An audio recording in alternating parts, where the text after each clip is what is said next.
Hello there again, YouTube. It is once again I, your ghostly host with the most, Nox Person, back to bring you more blasphemous banter. Today, we are going to be reviewing a EP that I got for free from a buddy of mine on Facebook.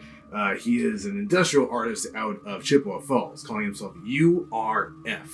I'll go ahead and put his website on the video for you so that you can see him. And he's got a new album out right now. It's free to download on Bandcamp.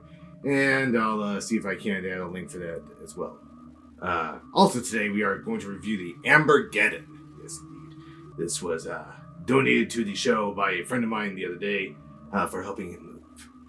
Ambergeddon. This all-American amber ale has a firm malt backbone with a balanced hop flavor and aroma for an experience that is both smooth and complex on the palate.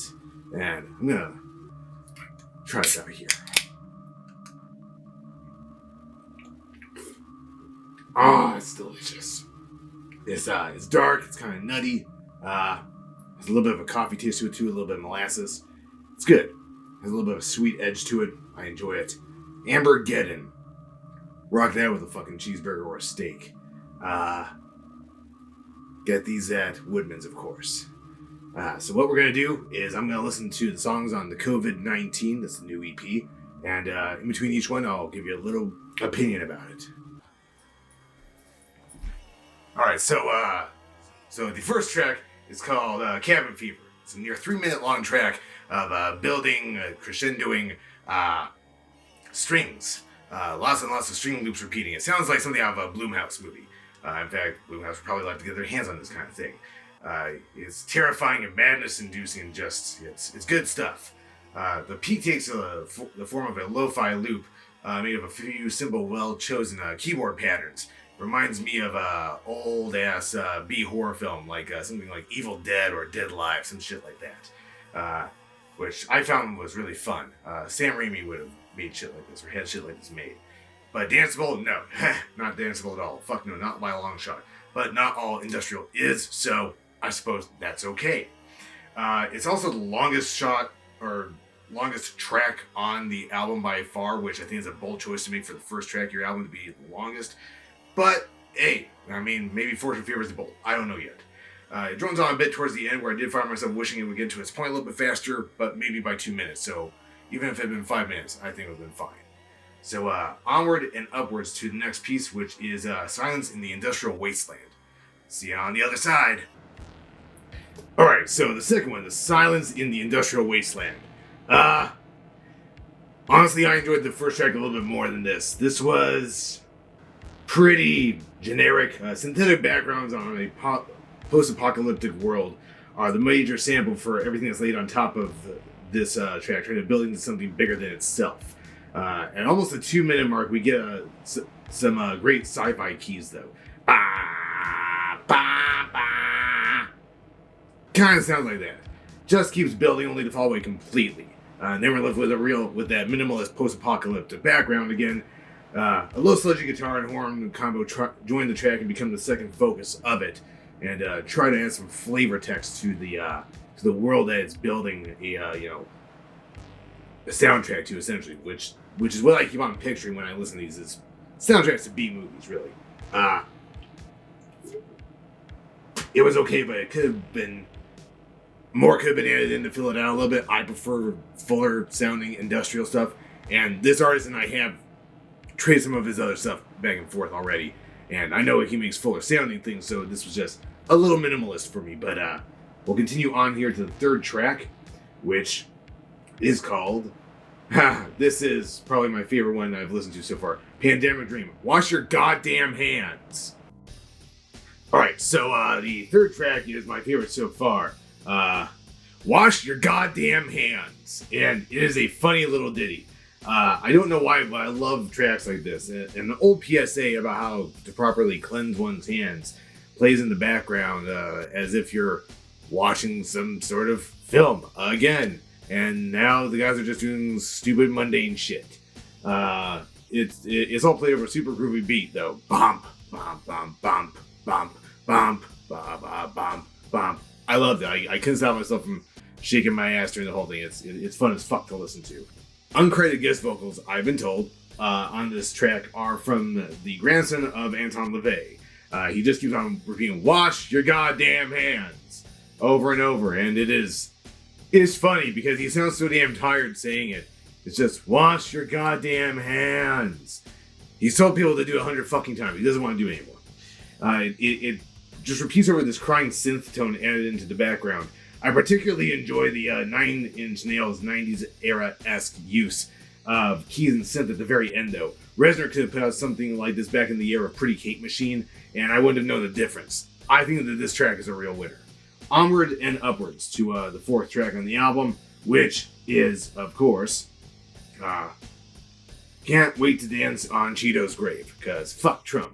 Alright, so the next one was Can't Wait to Dance on Cheeto's Grave, and I fucking loved it. I think this might honestly be my real favorite track of the whole album.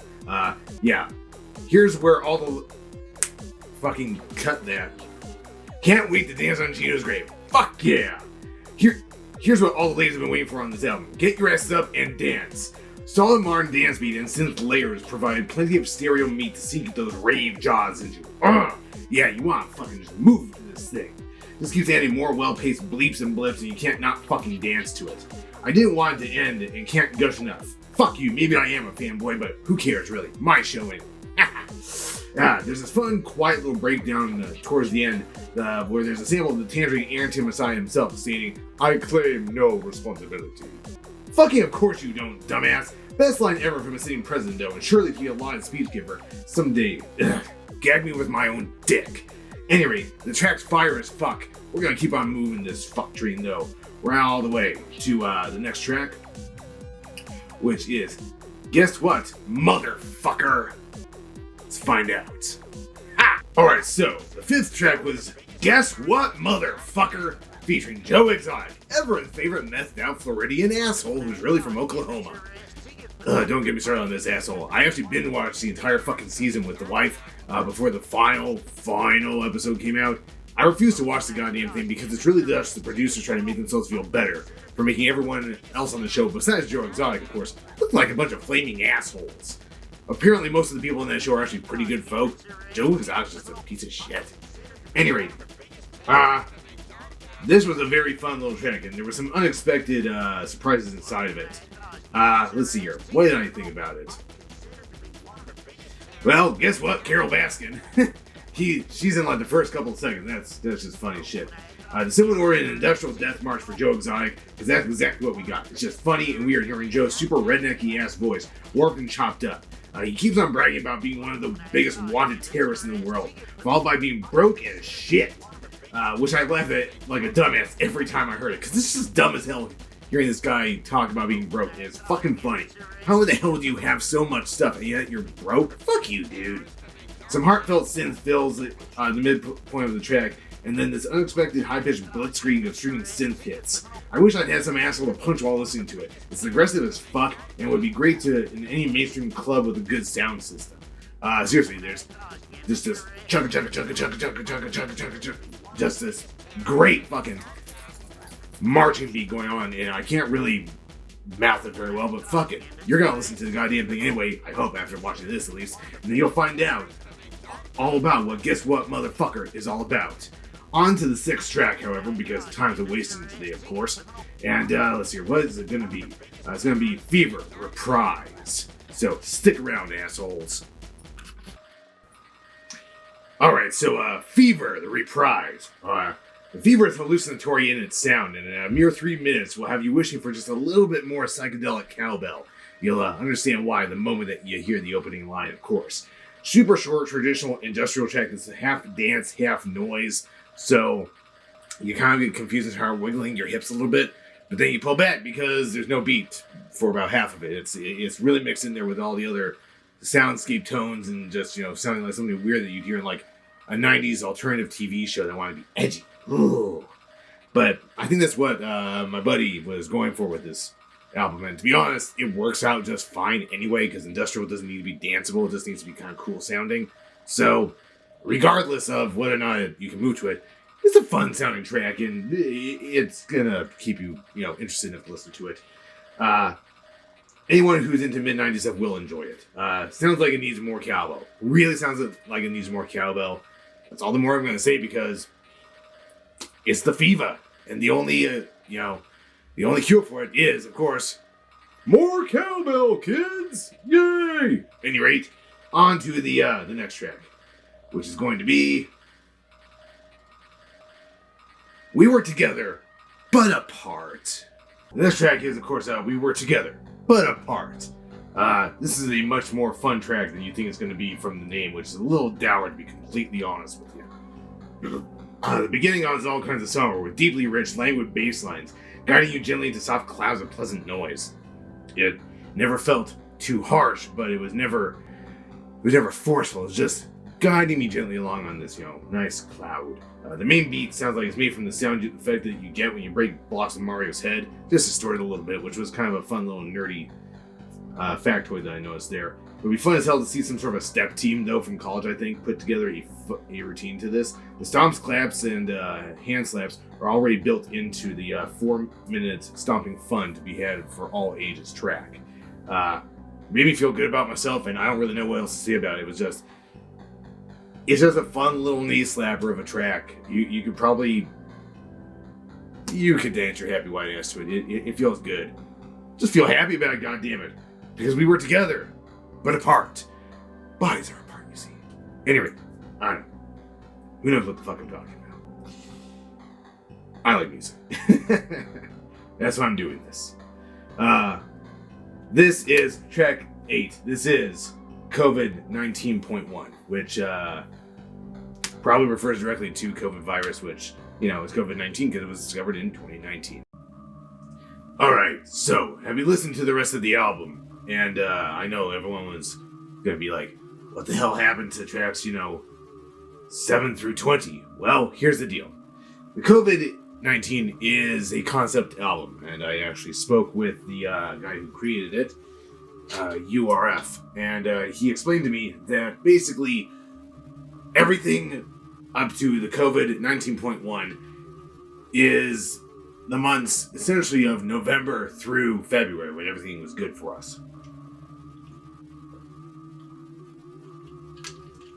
And people were happy, life was normal. Everything else, all the way up until after the quarantine, the final track, is this vacuous hellscape.